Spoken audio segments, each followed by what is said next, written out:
ರೂಪವು ಮುಖಮಂಡಲದಲ್ಲಿ ಎತ್ತಿ ಕಾಣಬೇಕಾಗಿದ್ದರೆ ಯಾವುದೋ ಮನಸ್ಸಿನಲ್ಲಿ ಒಂದು ಬೇಸರ ಅಂದರೆ ನೋವು ಅಡಗಿದೆ ಎಂದು ಅರ್ಥವಿಸಿದ್ದೇನೆ. ಏನು ಪ್ರಭು, ಮಂತ್ರಿ ಸ್ಥಾನದಲ್ಲಿ ಇದ್ದವ, ಪ್ರಾಯದಲ್ಲಿ ಉನ್ನತ ಮಟ್ಟಿಗೆ ಮುಟ್ಟಿದವ, ನಿನ್ನ ಕಾರ್ಯವನ್ನು ಕ್ಷಣ ಮಾತ್ರದಲ್ಲಿ ಮಾಡುವುದಕ್ಕೆ ಸಿದ್ಧನಾಗಿದ್ದೇನೆ.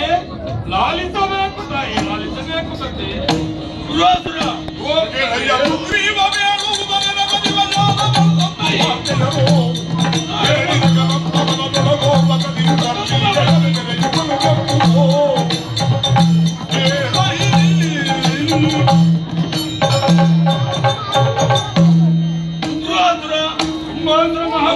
ಮಹತ್ತರವಾಗಿ ನುಡಿಯುವವರು ಬುದ್ಧಿಜಾನಿಯು ವಯೋವೃದ್ಧವಾಗುತ್ತಾನೆ, ಅನುಮಾನವೇ ಇಲ್ಲ.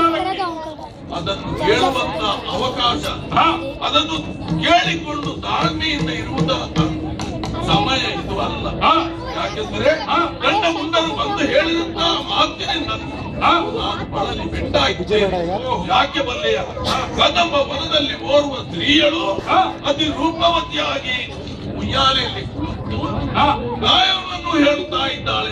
ಓಹೋ, ನಮ್ಮ ಈ ಪ್ರವೇಶದಲ್ಲಿ, ನಮ್ಮ ಈ ರಾಜ್ಯದಲ್ಲಿ ಇಂಥ ನಾರಿಯು ಇರಬೇಕಿದ್ರೆ ಅವಳು ಸಾಮಾನ್ಯನು ಅಲ್ಲ.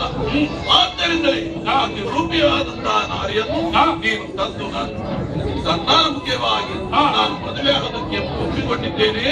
ಆದ್ದರಿಂದ ಸಂಧಾನ ಮುಖ್ಯವಾಗಿ ಅವಳನ್ನು ಪ್ರಭುವೇ, ಹಿಮಾಚಲದ ದಕ್ಷಿಣ ಭಾಗದಲ್ಲಿರುವಂತಹ ಕದಂಬಾವನ, ಅಲ್ಲಿ ಓರ್ವನು ತ್ರಿಪುರ ಸಂಧಿಯಲ್ಲಿ ಆರಾಧಿಸುತ್ತಾಳೆ ಎನ್ನುವಂತ ಚಂಡಮುಂಡರು ಮಾಡಿದಂತಹ ಮಾತನ್ನು ಕೇಳಿ ಲೋಕದ ದೃಷ್ಟಿಯಲ್ಲಿ ಯಾವ ನಾರಿಯಾದರೂ ಒಲಿದು ಬಂದಷ್ಟು ಸಾಹಿತ್ಯ ಒಲಿದು ಬಲತ್ಕಾರಕ್ಕೆ ಇಲ್ಲ.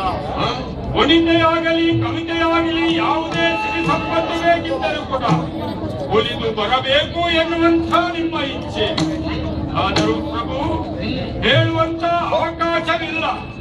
ಆದರೂ ನಿಮ್ಮ ಉತ್ಪನ್ನ ತಿನ್ನಂತ ಈ ಸುಗ್ರೀವಾಸುರ ಕಾರ್ಯವನ್ನು ಆದಷ್ಟು ಬೇಗ ಕೈ ಸಾಗುತ್ತದೆ ಹೇಳುವುದಕ್ಕೆ ಸಾಧ್ಯವಿಲ್ಲ. ಆದರೂ ನಾನು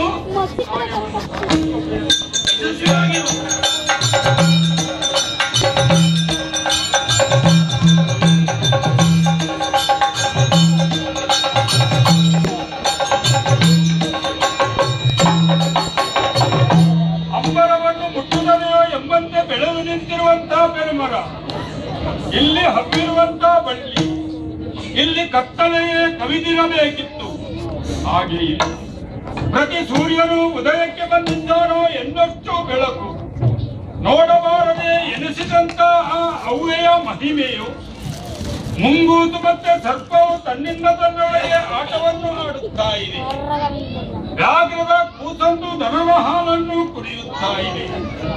ನೋಡಬಾರದೆ ಹಬ್ಬಿರುವಂತಹ ಬಳ್ಳಿ, ಹೆಜ್ಜೆಗೆ ಗೊಡೆ ಬಿಟ್ಟಂತಹ ಈ ಬಾಳೆ ಗಿಡ ತನ್ನಿಂದ ತಾನೇ ಬೆನ್ನನ್ನು ಬಾಗಿಸಿ ಆಕೆಯ ಸೇವೆಯನ್ನು ಮಾಡಬೇಕು ಎನ್ನುವಂತಹ ಉದ್ದೇಶಪೂರ್ವಕವಾಗಿ ನಿಂತಿದೆ ಎನ್ನುವಾಗ ಈ ವಿಷಯವನ್ನು ಅರಿತೋ ಅರಿಯದೆಯೋ ಶುಂಭಾಸುರ ರೂಪ ಲಾವಣ್ಯಕ್ಕೆ ಮನಸೋತಿದ್ದಾನೆ ಎಂದು ಮಮಕಾರದ ಬೀಜವನ್ನು ಬೀಗಿ ಸುಗ್ರೀವಾಸುರ ಹೋಗಿ ಆಕೆಯನ್ನು ಎಂದು ಹೇಳುತ್ತಾ ಇದ್ದಾನೆ.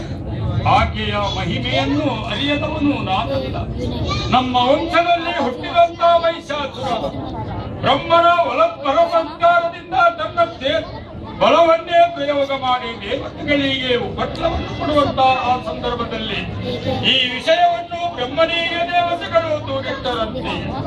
ಹರಿಹರನಲ್ಲಿ ಹೋಗಿ ಚಂದ್ರಶೀಲೆಯಲ್ಲಿ ದೂರಿರುವಾಗ ತಮ್ಮ ತಮ್ಮ ತೇಜಸ್ಸನ್ನು ಅಂಬರ ಪದಕ್ಕೆ ಹಾರಿಸಿ ಶ್ರೀರೂಪವನ್ನು ಧರಿಸಿ ಕಾಡಿದ ಶಿವರಾಜನಾದ ಆ ಶಿವರಾಜನ ವಾಹನವಾಗಿರುವಂತಹ ಮಹಿಷಾಸುರನ ಒಂದ ಮಹಿಷಮರ್ದಿನಿ ಎಂದು ಲೋಕದಲ್ಲಿ ಪ್ರಖ್ಯಾತವಾಗಿದ್ದಾಳೆ. ಆದರೂ ನಮ್ಮೊಡೆಯರಾದ ಶುಂಭಾಸುರ ಸೋಲಿತಾಪುರವನ್ನು ಏಳಿಗೆಯನ್ನು ಬಯಸಿದವರಾದ ಅದನ್ನೆಲ್ಲ ಮರೆತು ಕಾಮುಖ ದೃಷ್ಟಿಯಲ್ಲಿ ಮನೆ ಮಾಡಿದ್ದಾರೆ. ಮಾಡುವುದೇನು? ಉತ್ಪನ್ನದಿಂದಂತ ನಮ್ಮ ಒಡೆಯನಿಗೆ ಪ್ರತಿರೂಪವಾಗಿ ಆಡುವುದಕ್ಕೆ ಅಸತ್ಯವಾಗಿದೆ. ಆದರೂ ಮನಸ್ಸಿನಲ್ಲಿ ಬೇಸರವಾಗಿದೆ. ಈ ಉತ್ಪನ್ನದಿಂದ ದೇಹ ಇವನಿಗೆ ಅರ್ಪಿತವಾದರು ಅಂತರದಲ್ಲಿ ಮಮಕಾರದ ಬೀಜ ಅಮ್ಮನಿಗೆ ಅರ್ಪಿತವಾಗಿತ್ತು. ಆದ್ದರಿಂದ ಮನಸ್ಸಿನಲ್ಲಿ ಧ್ಯಾನಿಸುತ್ತಾ ಇದ್ದೇನೆ. ಆಕೆಯನ್ನು ಯೋಚಿಸಿದಂತಾಯಿತು. ಎಲ್ಲಿದ್ದಾಳೆ ದೇವಿ ಅಂತ ತಿಳಿಸಿ ನೋಡುತ್ತಾ ಇರುವಾಗ ಆಹಾ, ಚಂದ್ರಬಿಂಬವನ್ನೇ ಹೋಲುವ ಮುಖಮಂಡಲದಿಂದ ದಿವ್ಯ ತೇಜಸ್ಸು ಹೊರಹೊಮ್ಮುತ್ತಾ ಇದೆ. ಮೋಡದ ಮರೆಯಿಂದ ಬಂದಿರುವಂತಹ ಕೋಲ್ಮಿಂಚು, ನಕ್ಷತ್ರಗಳ ಮಧ್ಯದಲ್ಲ ಎನ್ನುವಂತಹ ಈ ಪ್ರಭಾವವನ್ನು ನೋಡುವಾಗ ಈಕೆಯ ಮುಂಭಾಗದಲ್ಲಿ ಶೋನಿತಾಪುರದ ಒಡೆಯಲು ಎಳಿಸುತ್ತಾ ಈ ವಿಷಯದ ಬಗ್ಗೆ ಆಲೋಚನೆ ಮಾಡುವಾಗ ಪ್ರಕೃತಿಯ ಶ್ರೀರೂಪವನ್ನು ಧರಿಸಿ ಬಂಗಾರದ ಉಯ್ಯಾಲೆಯಲ್ಲಿ ಮಂಡಿಸಿದೆಯೋ ಎಂಬಂತೆ ಸಣ್ಣ ಸೌಂದರ್ಯದ ಲೋಕದಿಂದ ಲೋಕವನ್ನೇ ಮೋಹಗೊಳಿಸುವ ಮೋಹನಾಗಿ ಶಿವರಾಜನಂತೆ ಸೂಕ್ಷ್ಮ ನಡುವುಳ್ಳವಳು ಹೋಗಿಲೆ ಗಾನೆ ಹಂಸ ಗಮನೆ ನಾರಿಯರು ಎನ್ನುವ ರತ್ನದ ಹಾರಕ್ಕೆ ಪದಕ ಪ್ರಿಯಲಾಗಿ ಹಾರಾಡಿಸುತ್ತಿರುವೆ. ಹಾರ ಕೈಯೂರ ಕಿಟ್ಟ ಗುಂಡರಗಳಿಂದ ಅಲಂಕರಿಸಿಕೊಂಡವಳೇ, ನಿನ್ನಲ್ಲಿ ಒಂದೆರಡು ವಿನಯದ ನುಡಿಯನ್ನು ಆಡಲಿದ್ದೇನೆ, ಲಾಲಿಸಿ ಕೇಳುತ್ತೆಯ ತಾಯೇ. ಜನರಿಗೆ ಬಿಟ್ಟಗವನು ಕರುಣವರಿಗೋ ವನವಿರಿ ಕುರಿತಿ ಪೂಜಾಗೆ ನಗುವದವರಿ ಮುನಿದಗಿಲು ಬೇರೇನು ತರುಣೇಜರು ಪರಮಯಗೆ ಜನನಿಗೆ ಬಿರುದಗಾಯ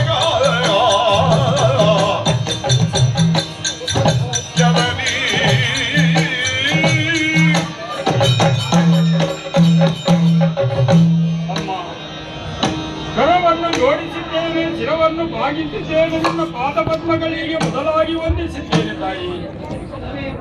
ಈ ಕದಂಬಾವನದಲ್ಲಿ ಸಾಮಾನ್ಯವಾಗಿ ನಮ್ಮವರು ಏಕಾಂಗಿ ಬರುವುದಕ್ಕೆ ಬೆದರುತ್ತಾ ಇದ್ದಾರೆ.